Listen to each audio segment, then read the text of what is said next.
Lalu saya utarakan bahwa komunikasi ini sifatnya mendunia, tidak bisa dibendung lagi. Teknologi komunikasi begitu maju, kalau biasanya melalui pintu.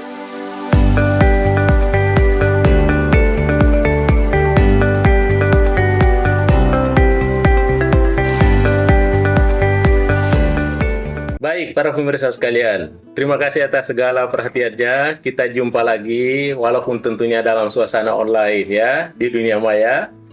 Tapi tentunya ada yang berpendapat bahwa sesungguhnya uh, walaupun jauh di mata tetapi dekat di hati ya.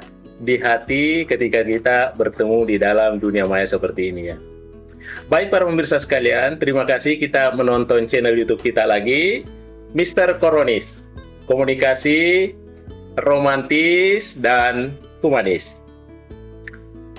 Baik para pemirsa sekalian, sebagaimana yang sering saya sampaikan bahwa salah satu channel YouTube kita ini, Mr. Koronis, tentunya selalu mengetemakan hal-hal yang terkait dengan proses komunikasi ya.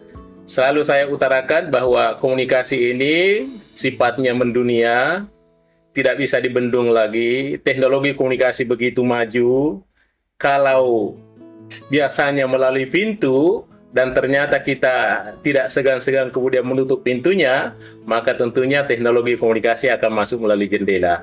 Kalau kita tutup jendelanya, maka teknologi komunikasi akan masuk melalui celah-celah lain. Walaupun kita berada di kamar yang ukurannya 3 kali 3 meter, pasti teknologi komunikasi akan menjemput kita. Ya. Oleh karena itu, dapat dikatakan bahwa komunikasi ini sangat mengglobal. Ya. Sangat mendunia, tidak ada sekat-sekat lagi, baik antar daerah maupun antar negara. Oleh karena itu, para pemirsa sekalian, pada kesempatan ini saya akan membahas tentang komunikasi global. Ya, bagaimana itu komunikasi global? Saya sampaikan tadi bahwa mengglobal itu berarti mendunia, tidak ada sekat-sekat lagi, baik antar daerah ataupun antar negara.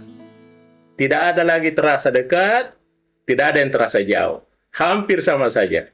Menit ini kita memberikan informasi dan menit ini juga akan ditangkap oleh kawan kita dimanapun berada di seluruh penjuru dunia. Inilah yang disebut dengan mengglobal. Baik, para pemirsa sekalian, pada kesempatan ini saya akan mengetengahkan ya bagaimana ciri-ciri komunikasi global itu. Tentu saja kalau kita berbicara tandanya, ada pakar kita yang berpendapat bahwa ada 7 tandanya itu yang dimaksud dengan komunikasi global. Ada juga yang katakan 4, ada juga yang katakan 6. Oleh karena itu pada kesempatan ini saya akan sampaikan bahwa komunikasi global ditandai dengan 5 hal. Ya. Baik, apa itu yang pertama? Yang pertama adalah kenapa dikatakan komunikasi global? Karena suasana itu terjadi sebuah percepatan. Ya, dalam hal ini termasuk percepatan informasi. Menit ini kita sampaikan di Makassar, menit ini juga bisa diterima oleh teman kita di negara-negara lain, di negara Eropa, di negara Afrika, atau di negara Asia lainnya. Inilah tandanya bahwa komunikasi itu sudah punya percepatan, termasuk dalam halnya adalah percepatan dari segi informasi. Kemudian para pemirsa sekalian, yang kedua, tandanya itu global harus ada kompetisi.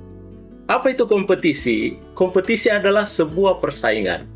Sebuah persaingan yang ketat. Oleh karena itu, kita hidup di era global. Di era sekarang ini, harus ada bekal-bekal. Harus ada skill. Harus ada keterampilan. Sebab kita harus berkompetisi. Ya, tentu dalam hal ini adalah berkompetisi secara sehat. Jangan berkompetisi secara tidak sehat. Ya, itu yang kedua.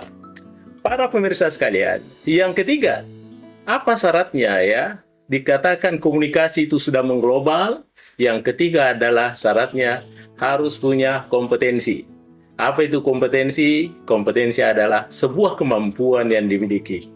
Baik kemampuan secara teoritis, kemampuan secara afektif ya, goodwill, keinginan yang baik, juga harus punya kompetensi dari segi skill atau keterampilan yang memadai. Ini sekarang yang diperlukan khususnya di dalam dunia global sekarang ini. Itu yang ketiga.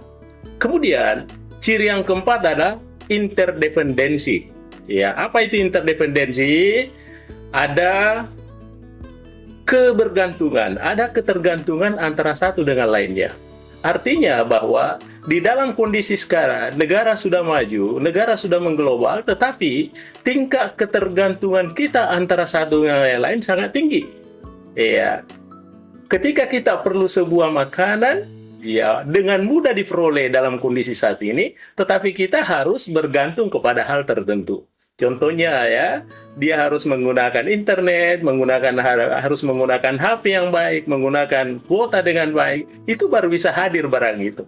Tapi ketika tidak hadir barang itu, maka itu menjadi sulit. Maka inilah yang disebut dengan kebergantungan yang sangat tinggi. Dan yang terakhir pemirsa sekalian, bagaimana tandanya komunikasi sudah mengglobal? Ada yang namanya, yang kelima itu interkonektivitas. Apa itu interkonektivitas? Antara satu dengan lainnya mudah terhubung. Contoh, masalah budaya umpama ya, budaya kita ini mudah terhubung, budaya luar mudah masuk, mudah ditonton oleh warga negara kita Republik Indonesia. Begitu pula sebaliknya, budaya-budaya kita juga bisa ditonton oleh negara-negara lain. Ini interkoneksivitas ya. Bukan hanya budaya, juga bisa persoalan ekonomi, bisa persoalan-persoalan yang lain, persoalan pendidikan. Pada prinsipnya, tentu kita harus mengambil yang baik-baik dan tentunya menyaring yang kurang baik. Baik para pemirsa sekalian, itulah 5 tandanya dikatakan komunikasi sudah mengglobal.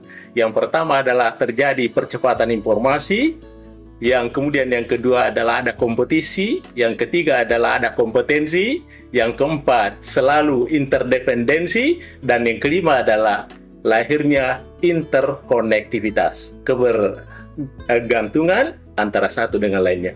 Baik para pemirsa sekalian, inilah yang sempat saya sampaikan. Terima kasih atas segala perhatiannya. Jangan lupa Mr. Koronis, komunikasi romantis dan humanis.